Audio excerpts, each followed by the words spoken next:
chaos that are emerging as a result of poor planning of our land spaces? Thank you, Samuel. And I would want to speak a little bit about Honorable Soes, the Dean, talking about the traditional authorities. That is why His Excellency John Dramani Mahama saw the need for us to change the Ministry of Local Government Rural Development to the Ministry of Local Government Chieftaincy and Religious Affairs, which means there's a tripod that we are working together, coordinating together. And so the chiefs have to be brought into this conversation. Yeah. We have the Regional House of Chiefs, we have the National House of Chiefs.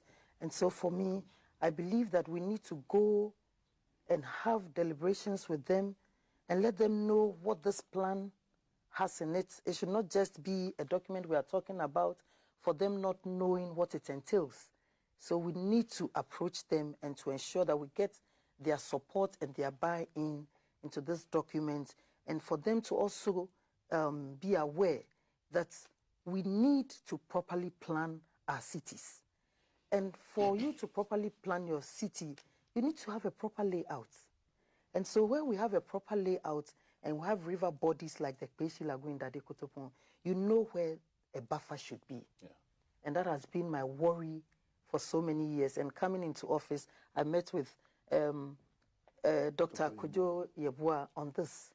I said, my heart bleeds on the water bodies where the buffer zones are being encroached upon, where there's filling going on there, where we are cutting down the mangroves and planting houses. And those are issues that we need to talk about as a nation. And so when we talk about the layout, we talk about the buffer. And then with the layout too, we have residential areas and we have business zones. For instance, you take a place like Chado. Yes. When we started as MCE, I was part of the team that came up with the layout together with the trust, is the Kotopon Trust.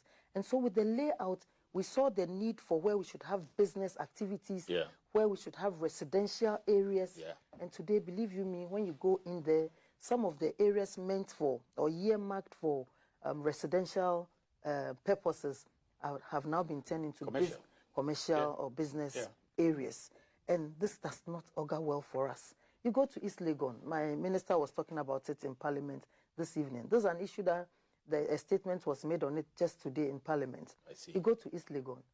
East Lagoon has lost its taste, if I should put it that way. Because in times past, when somebody says, I live in East Lagoon, you go to East Lagoon. It's residential. It's a prime residential area. Now there are containers in East Lagoon. Residential areas have been turned into business entities, public places, with no recourse to the law. And so sometimes I want to ask whether the assemblies are in charge. Because the assemblies have the law. We have the, what do you call it? We have to ensure that proper development is carried out in the areas. In line with the plan that we have stipulated. And so is it that the assemblies are checking their responsibilities and allowing people to develop anyhow, haphazardly? I recall when I was in the assembly, I worked with the physical planning officers. There used to be town and country planning.